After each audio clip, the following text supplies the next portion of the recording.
आज की इस क्लास में हम चरघातांकी फलन और लघुगणकीय फलन के बारे में पढ़ेंगे। तो सबसे पहले हम बात करते हैं चरघातांकी फलन की। तो देखो चरघातांकी फलन क्या होता है।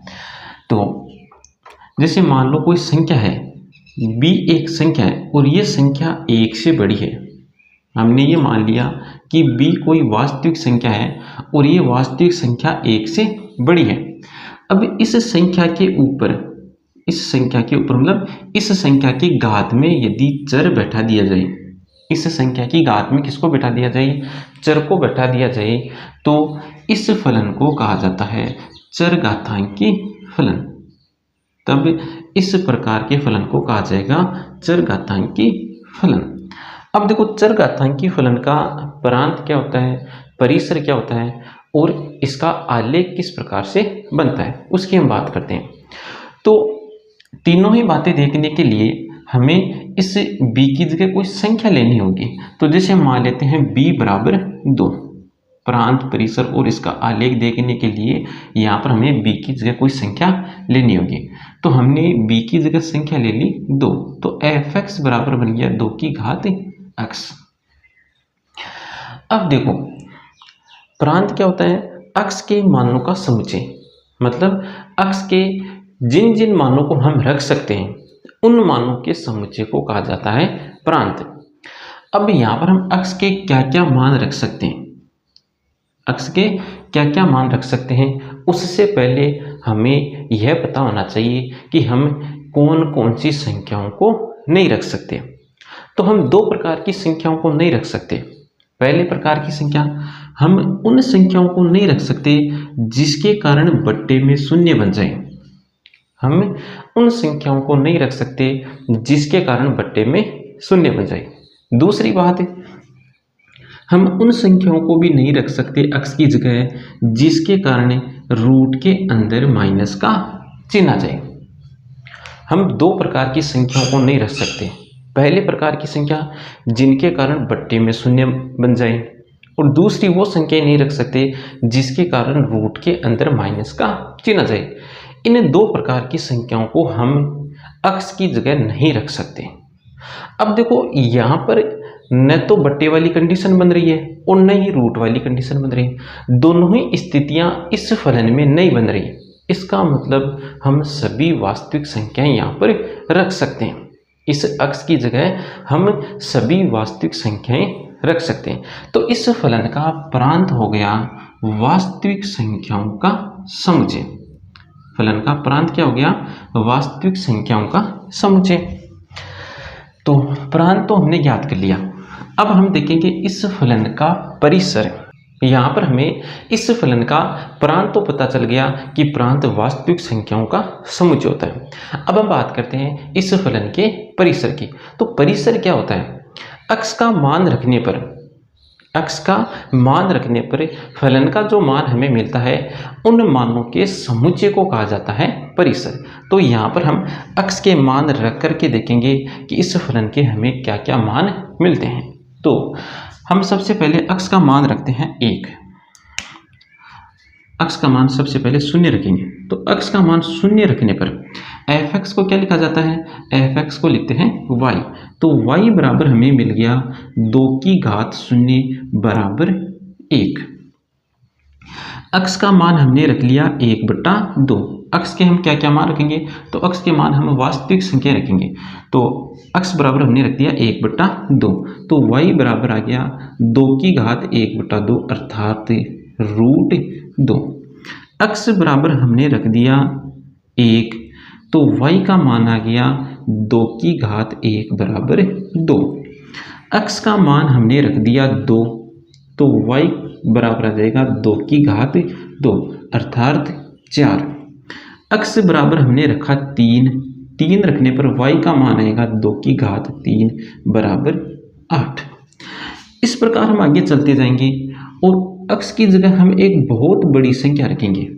x की जगह हम क्या रख रहे हैं, बहुत बड़ी संख्या रख रहे हैं। तो देखो y का मान हमें क्या मिलेगा, 2 की घात में बहुत बड़ी संख्या आ जाएगी, तो इसका मान भी एक बहुत बड़ी संख्या होगा। अक्स का मान हम क्या रख रहे हैं, अक्स का मान हम एक बहुत बड़ी संख्या रखेंगे। तो 2 की घात के ऊपर आ गई बहुत बड़ी संख्या, तो इसको हल करने पर भी हमें क्या मिलेगी, एक बहुत बड़ी संख्या मिलेगी। अब हम माइनस के मान रखते हैं, तो अक्स का मान हमने रख दिया माइनस का 1/2। तो देखो y का मान हमें क्या मिलेगा, y का मान होगा 2 की घात माइनस 1/2 अर्थात 1/√2। अक्स का मान हमने रख दिया माइनस का 1, तो y का मान आएगा 2 की घात माइनस 1 बराबर 1/2। इसी प्रकार हम चलते गए और अक्स का मान हमने एक बहुत छोटी संख्या रख दिया। बहुत छोटी संख्या को किसके द्वारा लिखा जाएगा, माइनस अनंत के द्वारा। तो y बराबर 2 की घात माइनस अनंत, तो इसको हल करने पर आएगा 1/2 की घात अनंत। अनंत का मतलब बहुत बड़ी संख्या। अब देखो 2 की घात अनंत, 2 की घात अनंत का मतलब एक बहुत बड़ी संख्या, और एक में जब बहुत बड़ी संख्या का भाग देते हैं तो हमें शून्य से जरा सी छोटी संख्या मिलती है, और शून्य से जरा सी छोटी संख्या को लिखा जाता है शून्य प्लस के द्वारा। तो देखो यहाँ पर हमने अक्स के मान रखे, अक्स के मान रखने का मतलब हमने यहाँ पर वास्तविक संख्याएं रखी। अब वास्तविक संख्या रखने पर हमें फलन का जो मान मिल रहा है, मतलब y का जो मान मिल रहा है, इस y के मान का समुच्चय ही इस फलन का परिसर होगा। अब देखो y के मान हमें किस प्रकार के मिल रहे, y का मान शून्य प्लस से, देखो शून्य प्लस फिर 1/2, 1/√2, 1√2, 2, 4, 8 अनंत, मतलब हमें शून्य से बड़ी संख्याएं मिल रही हैं। y का जो मान हमें मिल रहा है वो शून्य से बड़ी वास्तविक संख्याएं मिल रही हैं। अब देखो यहाँ पर हम सभी वास्तविक संख्याएं तो रख करके देख नहीं सकते, इसलिए हमने कुछ वास्तविक संख्याएं यहाँ पर रखी है। तो कुछ वास्तविक संख्याओं को रखने से हमें y का जो मान मिल रहा है वो शून्य से बड़ी वास्तविक संख्याएं मिल रही है। तो शून्य से बड़ी वास्तविक संख्याएं मिल रही हैं, तो शून्य से बड़ी वास्तविक संख्या को लिखा जाता है r प्लस के द्वारा। शून्य से बड़ी वास्तविक संख्या को लिखा जाता है r प्लस के द्वारा, या अगर हम इसको अंतराल रूप में लिखना चाहिए तो इसको लिखा जाएगा 0, अनंत, विवृत अंतराल 0, अनंत। तो इस फलन का हमें परिसर भी मिल गया। परिसर हमें क्या मिला, परिसर हमें मिल गया धनात्मक वास्तविक संख्याओं का समुच्चय, या इसको इस प्रकार भी लिख सकते हैं विवृत अंतराल 0, अनंत। तो यहाँ पर हमें चरघातांकी फलन का प्रांत मिला वास्तविक संख्याओं का समुच्चय, और परिसर मिला धनात्मक वास्तविक संख्याओं का समुच्चय। अब हम इस चरघातांकी फलन का बनाएंगे आलेख।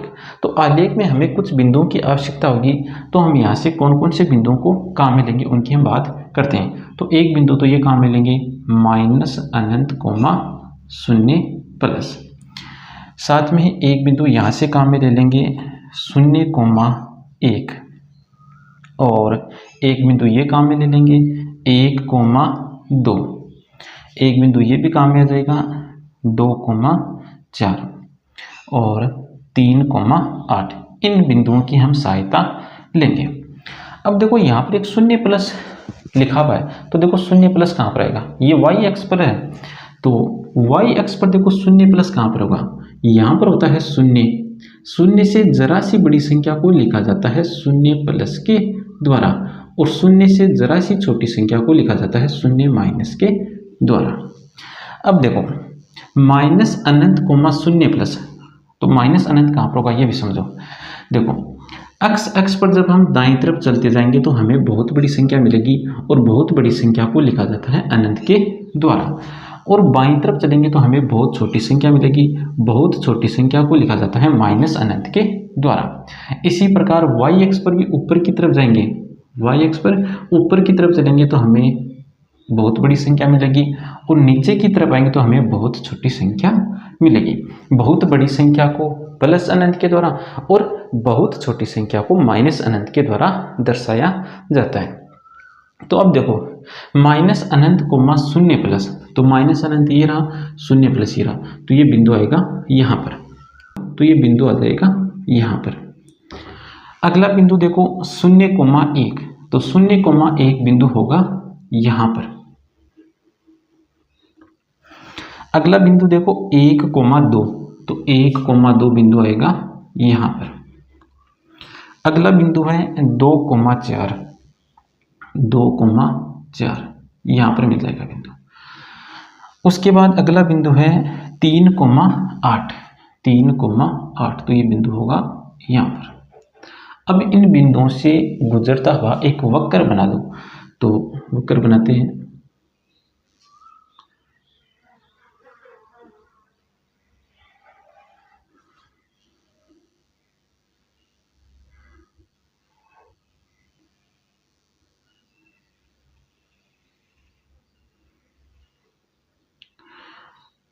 तो कुछ इस प्रकार का इस फलन का आलेख बनेगा। ये फलन कौन सा है? ये फलन है f x बराबर 2 की घात x। तो सभी चरघातांकी फलनों का आलेख कुछ इस प्रकार का बनेगा। अब देखो यहाँ पर हमने इस चरघातांकी फलन का प्रांत देख लिया, वास्तविक संख्याओं का समुच्चय। परिसर होता है r प्लस, अर्थात धनात्मक वास्तविक संख्याओं का समुच्चय, जिसको विवृत अंतराल में किस प्रकार लिखना है? विवृत अंतराल 0, अनंत। तो प्रांत, परिसर और चरघातांकी फलन का आलेख किस प्रकार का होता है वो भी हमने समझ लिया। अब हम बात करते हैं इस चरघातांकी फलन के प्रतिलोम फलन की। अब हम किसकी बात करेंगे? ये जो चरघातांकी फलन है, इस चरघातांकी फलन के प्रतिलोम फलन की। और इस चरघातांकी फलन का प्रतिलोम फलन होता है लघुगणकीय फलन, लघुगणकीय फलन। चरघातांकी फलन का प्रतिलोम फलन कौन सा होता है? लघुगणकीय फलन। अब देखो एक बार हम प्रतिलोम फलन की बात करते हैं। जैसे f कोई फलन है, इस फलन में a रखने पर हमें मिलता है b, इस फलन में a रखने पर क्या मिलता है? b। तो इसका जो प्रतिलोम फलन होगा, इस प्रतिलोम फलन में b रखने पर हमें क्या मिलेगा? a मिलेगा। यहाँ पर आओ देखो, यहाँ पर चरघातांकी फलन में हमने 0 रखा तो हमें कितना मिला? 1 मिला। यहाँ पर हमने चरघातांकी फलन में 0 रखा तो हमें कितना मिला? 1 मिला। अब हम इसके प्रतिलोम फलन में 1 रखेंगे, इस प्रतिलोम फलन में कितना रखेंगे? 1 रखेंगे तो हमें कितना मिलेगा? 0 मिला। इसके प्रतिलोम फलन में √2 रखेंगे तो हमें कितना मिलेगा? 1/2 मिलेगा। इसके प्रतिलोम फलन में 2 रखेंगे तो हमें कितना मिलेगा? 1 मिलेगा। इसके प्रतिलोम फलन में 4 रखेंगे तो हमें कितना मिलेगा? 2 मिलेगा। मतलब इस साइड वाले जो मान है वो हम इस चरघातांकी फलन के प्रतिलोम फलन में रखेंगे। इस चरघातांकी फलन के प्रतिलोम फलन में कौन से मान रखेंगे? इस साइड वाले मान रखेंगे। और इस साइड कौन सी संख्याएं हैं? इस साइड संख्या हैं धनात्मक वास्तविक संख्याएं। तो इस प्रतिलोम फलन में हम r+ संख्याएं रखेंगे। और जो संख्याएं हम रखते हैं फलन में, जो संख्याएं रखते हैं उन संख्याओं के समुच्चय को कहा जाता है प्रांत। तो इस लघुगणकीय फलन का प्रांत हो गया r+, अर्थात धनात्मक वास्तविक संख्याओं का समुच्चय। इनको रखेंगे तो हमें ये संख्याएं मिलेगी। और ये कौन सी संख्याएं हैं? ये संख्याएं हैं वास्तविक संख्याएं। तो हमें r+ रखने पर कौन सी संख्याएं मिलेगी? वास्तविक संख्याएं मिलेगी। तो जिन संख्याओं को हम रखते हैं उन संख्याओं के समुच्चय को तो कहा जाता है प्रांत। और रखने पर हमें जो संख्याएं मिलती है उन संख्याओं को कहा जाता है परिसर। उन संख्याओं को क्या कहा जाएगा? परिसर। तो लघुगणकीय फलन का प्रांत तो हो गया r+ और परिसर हो गया वास्तविक संख्याओं का समुच्चय। अब एक बार इस बात को यहाँ पर हम लिख लेते हैं।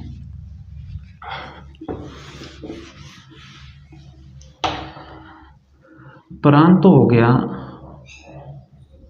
r+ और परिसर क्या है? परिसर है वास्तविक संख्याओं का समुच्चय। अब हमें इस चरघातांकी फलन के प्रतिलोम फलन अर्थात लघुगणकीय फलन का आलेख बनाएंगे। तो आलेख बनाने के लिए हम सबसे पहले y अक्ष और x अक्ष बना लेते हैं। क्या बना लेते हैं? x अक्ष और y अक्ष। तो ये है x, x डैश, ये है y डैश। अब देखो यहाँ पर हम बिंदुओं की सहायता लेंगे। अब देखो बिंदु किस प्रकार के होंगे, तो इस लघुगणकीय फलन में इन संख्याओं को हम रख रहे हैं, इस संख्याओं को रख रहे हैं और ये संख्याएं हमें मिल रही है, तो जिन संख्याओं को रखेंगे वो तो काम करेगी x निर्देशांक का, और जो संख्याएं हमें मिल रही है वो काम करेगी y का। तो यहाँ पर ये निर्देशांक क्या बन जाएगा, ये इस प्रकार का बिंदु बन जाएगा 0 प्लस कोमा माइनस अनंत।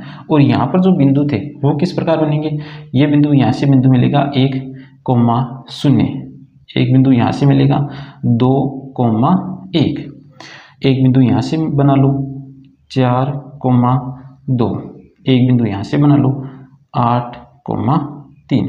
ये तो बड़ा बिंदु हो जाएगा, इसको छोड़ दो। तो देखो जो लघुगणकीय फलन है, इस लघुगणकीय फलन में इस साइड वाले मान किसका काम करेंगे, x निर्देशांक का काम करेंगे, और इस साइड वाले मान काम करते हैं y निर्देशांक का। तो हमने यहाँ से ये बिंदु बना लिए। अब इन बिंदुओं को हम यहाँ पर इस आलेख में बनाते हैं। तो पहले इस आलेख में हम संख्याएं लिख लेते हैं, 1 2 3, और यहाँ पर आ जाएगा प्लस अनंत, यहाँ पर माइनस अनंत, यहाँ पर 0, यहाँ पर भी प्लस का अनंत और यहाँ पर माइनस का अनंत। साथ में एक बिंदु भी और देखने को मिल रहा है, x निर्देशांक पर 0 प्लस। तो x निर्देशांक पर 0 प्लस कहाँ पर होगा, इस x अक्ष पर देखो 0 कहाँ पर है, यहाँ पर है। तो इस 0 से जरा सा बड़ा जो बिंदु होगा उस बिंदु को लिखेंगे 0 प्लस के द्वारा। अब ये बिंदु है 0 प्लस कोमा माइनस अनंत, तो 0 प्लस तो ये रहा, और y पर माइनस अनंत देखो तो y पर माइनस अनंत यहाँ पर है, तो ये बिंदु मिलेगा हमें यहाँ पर। अगला बिंदु देखो 1 कोमा 0, तो 1 कोमा 0 बिंदु कहाँ पर है, 1 कोमा 0 बिंदु है यहाँ पर। उसके बाद अगला बिंदु है 2 कोमा 1, तो 2 कोमा 1 बिंदु हमें मिल जाएगा यहाँ पर। उसके बाद अगला बिंदु है 4 कोमा 2, तो यहाँ पर तो लिखो 4 और यहाँ पर लिख लो 2, तो 4 कोमा 2 बिंदु हमें मिल जाएगा यहाँ पर।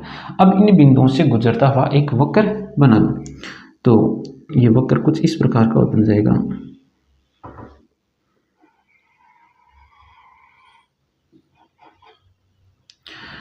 अब यहाँ पर हमें ये जो आलेख मिला है, ये आलेख इस चरघातांकी फलन के प्रतिलोम फलन का आलेख है।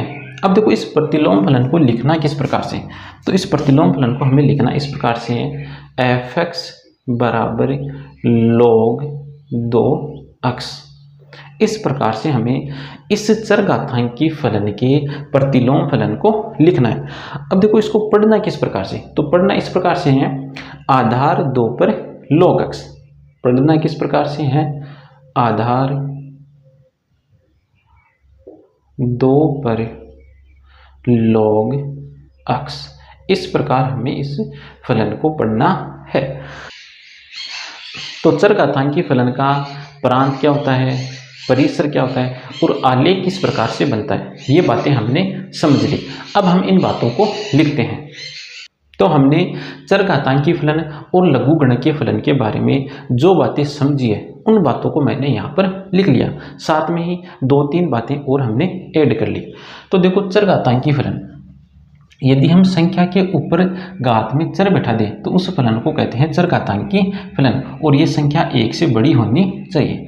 चरघातांकी फलन का प्रांत होता है वास्तविक संख्याओं का समुच्चय और परिसर होता है धनात्मक वास्तविक संख्याओं का समुच्चय। प्रत्येक चरघातांकी फलन के आलेख पर बिंदु 0,1 उपस्थित होता है। मतलब b की जगह कोई भी संख्या रखो, जैसे b की जगह 3 रख लिया तो चरघातांकी फलन आ गया f(x) बराबर 3x। तो उस फलन के आलेख में भी हमें ये बिंदु देखने को मिलेगा, चाहे b की जगह 5 रख लेना तब भी हमें आलेख में ये बिंदु देखने को मिलेगा। तो प्रत्येक चरघातांकी फलन के आलेख पर ये बिंदु उपस्थित होगा और यह होता है चरघातांकी फलन का आलेख। अब देखो b की जगह यदि हम 10 रख दें तो चरघातांकी फलन बन गया f(x) बराबर 10x, और इस चरघातांकी फलन को कहते हैं साधारण चरघातांकी फलन।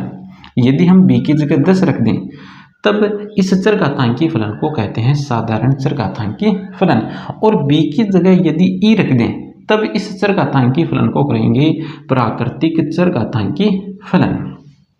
अब देखो लघुगणकीय फलन, लघुगणकीय फलन को इस प्रकार लिखना है y बराबर log आधार में b और यहाँ पर x। अब इसको पढ़ना किस प्रकार से, तो पढ़ना इस प्रकार से है b आधार पर log x। इसको पढ़ना कैसे है, पढ़ना हमें इस प्रकार है b आधार पर log x। तो ये जो लघुगणकीय फलन है इस चरघातांकी फलन का प्रतिलोम फलन होता है, मतलब इसका जो प्रांत होगा वो तो हो जाएगा इसका परिसर, और इसका जो परिसर होगा वो हो जाएगा इसका प्रांत। तो प्रांत हो गया r प्लस और परिसर हो गया वास्तविक संख्याओं का समुच्चय। और प्रत्येक चरघातांकी प्रत्येक लघुगणकीय फलन के आलेख पर बिंदु कौन सा मिलेगा, 1,0 हमें मिलेगा। जितने भी लघुगणकीय फलन होंगे उन सभी फलनों के आलेखों पर हमें जो बिंदु देखने को मिलेगा ये बिंदु हमें सभी लघुगणकीय फलनों के आलेखों पर मिलेगा। अब देखो b की जगह यदि 10 रख दिया जाए तब इस लघुगणकीय फलन को कहा जाता है साधारण लघुगणकीय फलन, और b की जगह यदि e रख दें तब इस लघुगणकीय फलन को कहेंगे प्राकृतिक लघुगणकीय फलन। और इस लघुगणकीय फलन का आलेख इस प्रकार का बनता है जो कि हमने पीछे समझ लिया। अब देखो इस लघुगणकीय फलन से संबंधित कुछ गुणधर्म है, उन गुणधर्मों की हम बात करते हैं। इस लघुगणकीय फलन के 4 गुणधर्म है। तो पहला गुणधर्म देखो क्या है, b आधार पर log pq, p और q गुणा के रूप में यहाँ पर, तो इसको लिखेंगे हम b आधार पर log p प्लस b आधार पर log q। यदि ये p और q बट्टे में आ जाए मतलब भाग में आ जाए तब हमें क्या लिखना है, तब हमें लिखना है b आधार पर log p माइनस b आधार पर log q। तो बट्टे का चिन्ह आ जाए तब हमें माइनस लगाना है, और गुणा का चिन्ह आ जाए तब यहाँ पर किसका चिन्ह आएगा, प्लस का चिन्ह आएगा। दूसरा गुणधर्म देखो क्या है, b आधार पर log p की घात n, तो ये घात n गुणा में आ जाएगी किस प्रकार, n गुणा b आधार पर log p। ये हुआ दूसरा गुणधर्म। अंतिम गुणधर्म देखो, ये जो गुणधर्म है इस गुणधर्म में हम सीखेंगे log का आधार बदलना। देखो आधार किस प्रकार से बदलना है, तो पहले तो बट्टा लगा दो, अब ऊपर तो लिख दो log p, ऊपर तो क्या लिख दो log p, और नीचे लिख दो log b। ये log p ऊपर लिखना है और ये log b इस प्रकार नीचे लिखना है। अब हम दोनों ही जगह अपनी इच्छा से कोई भी आधार लगा सकते हैं, जैसे हमने आधार लगा दिया e। तो इस प्रकार log फलन का आधार बदला जाता है। तो आज की क्लास में हमने लघुगणकीय फलन और चरघातांकी फलन के बारे में पढ़ा है। तो आज की क्लास में इतना ही, आगे की चर्चा करेंगे हम नेक्स्ट क्लास में।